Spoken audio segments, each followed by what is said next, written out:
Hello students, study রুমে তোমাদের সকলকেই স্বাগতম। আজকের ক্লাসে আমরা ক্লাস 7 এর রায় ও মার্টিন 2024 প্রশ্নবিচিত্রার ইতিহাসের ফার্স্ট ইউনিট টেস্টের 1 নম্বর স্কুলের প্রশ্নোত্তরগুলি করব।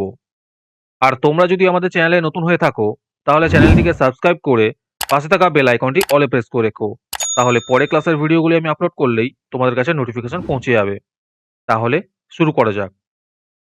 1 নম্বরে আছে সম্পূর্ণ বাক্যে উত্তর দাও। 1 নম্বর প্রশ্ন হলো, গঙ্গায় কোন চোল উপাধি নিয়েছিলেন কে? এর উত্তর হবে প্রথম রাজেন্দ্র চোল। 2 নম্বর প্রশ্ন হলো, গীত গোবিন্দম কাব্যের রচয়িতা কে?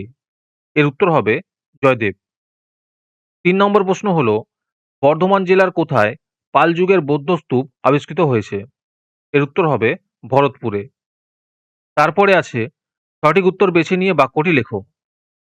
1 নম্বর প্রশ্ন হলো, বাংলায় তুর্কি আক্রমণ ঘটে সেন রাজা, এর উত্তর হবে লক্ষণ সেনের আমলে। 2 নম্বর প্রশ্ন হলো, কৈবর্ত বিদ্রোহের একজন নেতা ছিলেন, এর উত্তর হবে ভীম। 3 নম্বর প্রশ্ন হলো, কিতাবল হিন্দ গ্রন্থের লেখক হলেন, এর উত্তর হবে অলবিরুনি। আজকের ক্লাসের পিডিএফটি নেওয়ার জন্য তোমরা আমাদের হোয়াটসঅ্যাপ নাম্বার 7501121499 যোগাযোগ করতে পারো। এরপরে 3 নম্বরে আছে সংক্ষেপে উত্তর দাও। এই প্রশ্ন উত্তরগুলি আমি তোমাদের দেখিয়ে দিচ্ছি, তোমরা দেখে দেখে নোট ডাউন করে নিও অথবা আমাদের কাছ থেকে পিডিএফ নিতে পারো। 1 নম্বর প্রশ্ন হলো, মৎস্য ন্যায় বলতে কি বোঝায়?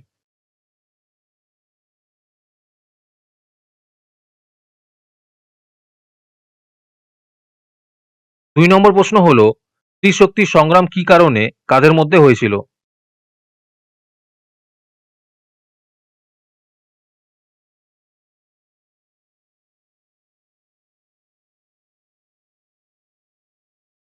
3 নম্বর প্রশ্ন হলো, চর্যাপদ কি? চর্যাপদের পুঁথি উদ্ধার করেন কে?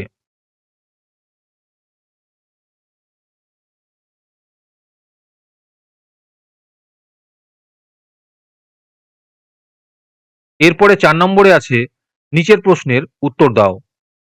1 নম্বর প্রশ্ন হলো, বিক্রমশীল মহাবিহার সম্পর্কে যা জানো লেখো।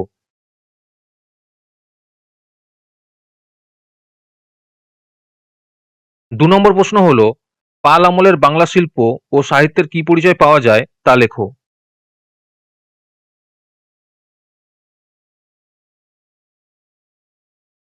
আজকের ক্লাসের ভিডিও তোমাদের ভালো লেগে থাকলে অবশ্যই একটি লাইক এবং বন্ধুদের কাছে শেয়ার করে দিও। পরের স্কুলগুলির প্রশ্নোত্তরের ভিডিও তাড়াতাড়ি পেতে চ্যানেলটিকে অবশ্যই সাবস্ক্রাইব করে রেখো। তাহলে দেখা হচ্ছে পরের ক্লাসে।